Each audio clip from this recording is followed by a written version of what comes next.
Hajar is the name of a woman whose hands were filled with goodness by Allah because she thought well of him, and she did not doubt his wisdom, although she perhaps didn't understand it at the time.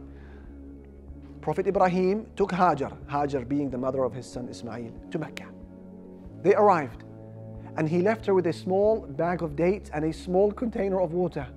And then he turned around and made his way back to Ash-Sham. Hajar pleaded with him, Ya Ibrahim, O Ibrahim, أين تذهب وتتركنا بهذا الوادي الذي ليس فيه أنيس ولا شيء. Ibrahim, where are you going? Leaving us in this valley with no one here or anything around? And she repeated this on several occasions. She clung on to him, and he wasn't even looking back at her. She then said to him a statement that she knew would capture his attention. Allahu amaraka bihada. Did Allah instruct you to do this? He said to her, yes. To which she responded, إِذَنْ لَا يُضَيِّعُنَا. Then Allah will not forsake us. You know how the story ended. But in one sentence I say, Hajar thought well of Allah.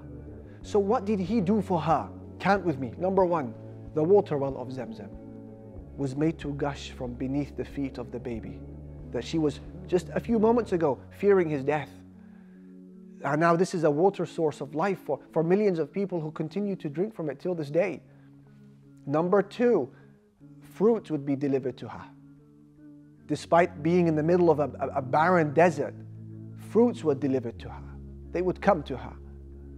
Number three, Allah Almighty would fill some hearts of men with love towards Hajar and her child.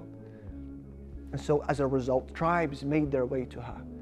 They inhabited the city, and they gave her that needed companionship, and at the same time respecting her ownership of the water. Number four, her city of Mecca would become the most beloved of cities to Allah on earth, and causing people to come from every corner of the globe to them for religious purposes. Imagine, Allahu Akbar. And then you have number five, the Kaaba would be built next to her, the greatest masjid on the face of the earth.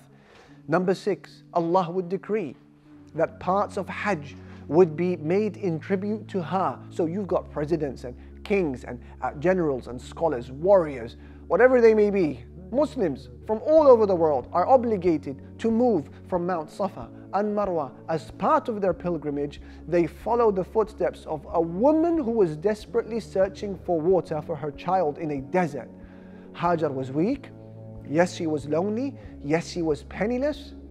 But she was an example of Iman, and she was an example in showing good expectations in Allah. So let the whole of humanity walk in her footsteps till the end of time, including prophets and messengers. Allahu Akbar. And number seven, her story would be eternalized through revelation. Let none of what you just heard surprise you, dear brother, dear sister. This is simply the product of expecting the best of Allah. Allah fills the hands of these people. And Allah has shared her story with us because He wants us to do the same, to think well of Him, in order to give us the same as what He gave to Hajar. So don't make yourself an exception. When you haven't been made an exception, think best of Him, then expect the best of Him, subhanahu wa ta'ala. Finally, we should point out that there is a fine line between having good expectations in Allah, which is a great act of worship, and being delusional. And Shaitan has a huge interest in blurring that line between the two. The difference between the two is, as Imam Ibn al-Qayyim, he said that if you find yourself, when having good expectations in Allah, you find yourself encouraged to do more, and your game is improving as a Muslim, then that is the true good expectations in Allah, and expect the reward, expect your hands to be fulfilled.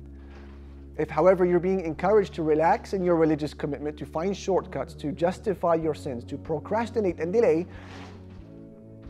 then this is far from having good expectations in Allah. This is delusional thinking. So be positive and think well of Allah.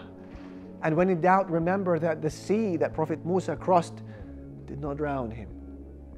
The whale that consumed Prophet Yunus did not digest him. And the fire that Ibrahim was thrown in did not burn him. The knife that passed over the neck of Ismail did not harm him.